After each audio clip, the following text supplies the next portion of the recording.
ডলারের দাম বেড়েছে, পরিকল্পনা মন্ত্রী বলল যে এটাতে প্রজেক্ট কস্ট বাড়বে।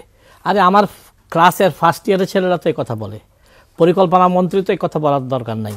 পরিকল্পনা মন্ত্রীর বলার দরকার যে প্রজেক্ট কস্ট বাড়বে, আমি বাড়তে দেব না, আমি এই করব, আমি সেই করব। যে এবারের বাজেটকে গরিব বান্ধব বাজেট করতে হবে, কারণ সবাই জানে, আপনিও জানেন, বিশ্ব অর্থনৈতিক মন্দা বা বিশ্বের অর্থনীতির যে হালচাল বা একদম এপার ওপার হয়ে গেছে, ওটার একটা ইফেক্ট আমাদের মধ্যে এসছে।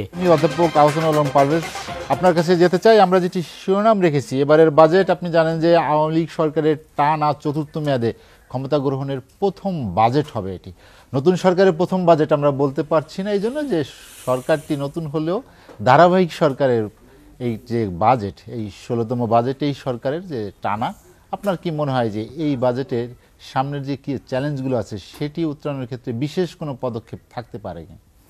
আপনাকে ধন্যবাদ, আপনাদের সমস্ত দর্শক শ্রোতাকে সালাম, শুভেচ্ছা। আপনি যেভাবে শুরু করেছেন যে এটা আওয়ামী লীগ সরকারের এই সেই, আমি যেহেতু নতুন বছর 2024, আপনাদের দর্শকদেরকে এখন I would love to share our head, এবং আই উড লাভ দ্যাট ওরা যেন আরও তৎপর হয়, শুধু টকশোর ভিতরেই চাওয়া পাওয়া আবদ্ধ না থাকে।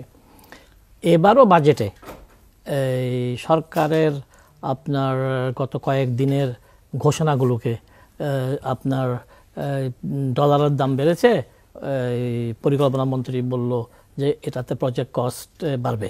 আরে আমার ক্লাসের ফার্স্ট ইয়ারের ছেলেরা তো এই কথা বলে, পরিকল্পনা মন্ত্রী তো এই কথা বলার দরকার নাই।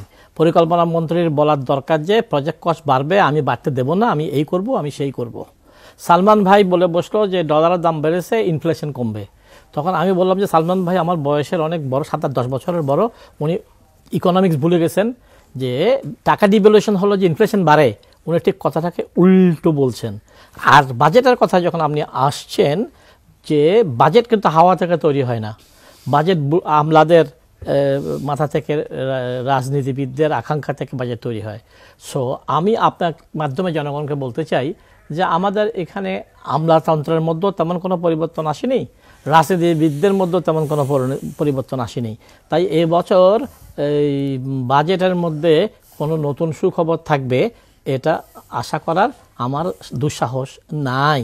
কিন্তু আমি আজকে যে কারণে এসেছি, নিজের ব্যক্তিগত অসুবিধাকে অগ্রাহ্য করে, সেটা হচ্ছে যে আমলারা যেন মনে রাখে, আমাদের মাননীয় প্রধানমন্ত্রী যেন মনে রাখে, উনি যদি আমার এই অনুষ্ঠান দেখে ডিজিএফআই এবং অন্যান্য ইন্টেলিজেন্স পাবেন যে একজন প্রফেসর এই আপার কাছ থেকে এটা দাবি করেছি যে উনি যেন নির্দেশ দিয়ে দেয় এখন থেকে, আবার মানে এখান থেকে টাকারা বিদেশে গিয়ে বেড়াইয়ে বেশ ঘোরাঘুরি করে ঘুরে আবার এখানে আসে। তো কথা হচ্ছে, আমি যেটা শেষ করতে চাচ্ছি যে এবারের বাজেটটা যেন গরিব বান্ধব বাজেট হয়। আপনি গরিব বান্ধব বাজেটের কথা বলছেন, কিন্তু বিশ্ব অর্থনৈতিক সংকটের যে চাপ, তার প্রভাব পড়েছে বাংলাদেশের অর্থনীতিতে, সরকারের পক্ষ থেকেও স্বীকার করা হচ্ছে।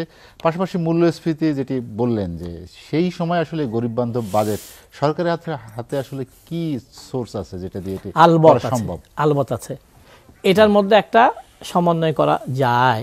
সেরকম অনেকগুলো ব্যাপারে এখানে এনবিআর চেয়ারম্যান সাহেব আছেন, উনি আগে হয়তো একরকম বলবেন, এখন উনি বলবেন যে he is completely knowledgeable, he is completely ready for a equitable budget, not equal, সম বাজেট না, ইকুইটেবল। সো আমি মনে করি সরকার যদি ওইদিকে খেয়াল রাখে, যেমন আমি একটা এক্সাম্পল দিতে চাই, যখনই এইভাবে টাকার ডিভ্যালুয়েশন হবে, বিদেশি যারা আমাদের গার্মেন্টসের মেইন বায়ার, ওরা কিন্তু তাৎক্ষণিকভাবে গার্মেন্টস ওনাদেরকে বলবে যে আমাকে তুমি কোট করতেছো প্রাইসে, তো ডলারে, তো এখন তুমি তো পাচ্ছ টাকা আরও বেশি, আরও দাম কমাও। তার মানে এটাতে ওনারা খুব বেশি বেনিফিটেড হবে না। সেই জন্য আমি বলতে চাইব সরকারের এবারের বাজেটে, আমি ওই ডলারের দামের সঙ্গে বাজেটে আসতেছি, এবারের বাজেটে একটা ভালো পরিমাণ বরাদ্দ রাখতে হবে, যেখানে যেখানে ভর্তুকি দিলে এই এই এই এই দুরবস্থা থেকে আমরা টিকে থাকবো, ভাসমান থাকবো। আমরা তো সেই অনেকগুলো জায়গায় ভর্তুকি দিতে হবে।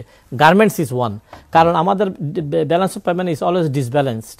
তো আমাদের এই দুঃখজনক কথা আমি আপাকে এখনই বলতে চাই যে 117 টাকা 6.36% একসাথে যে ডলারের দাম বাড়লো, এটাতে আমদানিকৃত নিত্যপণ্য, গরিবের খাদ্য যেগুলো, ওগুলোর দিকে স্পেশাল সাবসিডি দিতে হবে, আর না হলে ও মানুষের গলায় ফাঁস পড়বে। এখন আপাকে আরেকটা বিষয় আমি স্মরণ করে দিই, ইটস ভেরি ইম্পর্টেন্ট, সেটা হচ্ছে যে 2.5% প্রণোদনা যেটা সরকার দিত, ওটা হয়তো দেবে, আমি ক্লিয়ার না, কিন্তু ব্যাংকগুলো ঘোষণা দিয়েছে, আমি শুনে এসেছি বাসা থেকে, যে তারা 2.5% প্রণোদনা দেবে না।